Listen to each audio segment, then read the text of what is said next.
Les soldats de l'Union africaine attaqués dans le sud de la Somalie. Un premier bilan fait état de 50 soldats tués et une centaine de soldats manquent encore à l'appel ce mardi 1er septembre.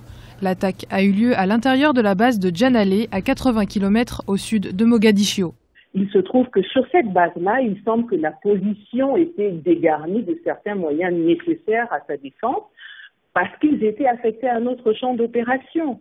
Les avions de combat de certains pays, Kenya, Éthiopie, pour ne pas les citer, n'ont pas pu se déployer suffisamment à temps pour venir apporter un appui aux troupes au sol. Donc, il y a eu, par rapport à cet incident en particulier, une indisponibilité du soutien aérien. Et puis, très récemment, il est quand même utile de préciser que l'armement lourd a été en partie retiré à la mi-Somme.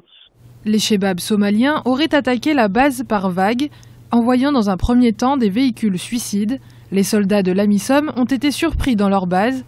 On estime à 200 le nombre de Chebabs ayant pris part à l'attaque.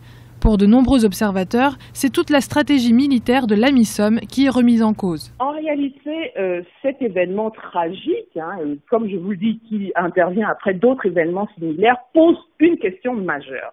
C'est-à-dire, quelles sont les responsabilités stratégiques, tactiques et opérationnelles du commandement de l'AMISOM? Quelles sont les responsabilités politiques qui sont engagées? Quid du renseignement humain? Quelles sont les possibilités en termes de renseignement humain qui permettraient de venir à bout de ce genre d'attaque? Est-ce qu'on ne peut pas fondamentalement se demander, après ce type d'incident, si l'AMISOM, dont on a beaucoup vanté les succès, n'est pas en train de dormir sur ses lauriers? Les armements lourds ont récemment été retirés aux soldats des forces de l'Union africaine. Créées en 2007, les troupes de l'AMISOM comptent 22 000 hommes qui sont déployés auprès des forces pro-gouvernementales.